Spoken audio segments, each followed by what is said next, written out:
जय Shri Jagannath Ruby food creator को आपण मानक स्वागत। तो सांग मैंने आज झील कहला मामा आज टी माछ झोल बनइब। तो जो भाई खरा होची आपण माने जानिथिबे खरारे मु जाई माछ नै आसली आ माछ भी एटी भाजिकी सब रखी देछि।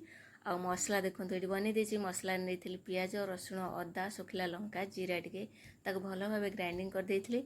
आ यार भितरे हमर आलू भजाटा हे गलानी। आलू सब एटी काढी नै जिबा।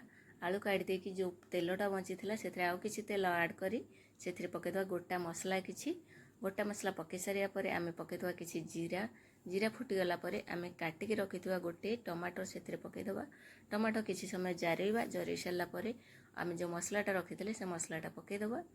मसलाटारे आमे देइदबा हल्दी गुंड काश्मीर चिली आ हमर फिश मसला ए सब देकी भलो भाबे कसिबा।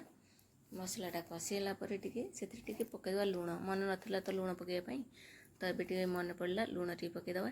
लूण पके सारा परे आलू जो रखिथिले आमे जो भजा आलूटा ताकू पकेदवा। ताकू पके किछि समय कसिला परे मसलाटा हमर हे गले आलू मसला कसी सेथरे देदवा पानी आ बण धनिया पत्र मु किछि ऊपर नै एथिल छात ऊपर ताकू काटिकी रखिदवा। तो माछ झोल हमर फुटी गलानी सेथरे सब माछ पकेदवा। एमती आमे बनै खाइबा केमती लागिला निश्चिंत कमेंट करि। जय जगन्नाथ।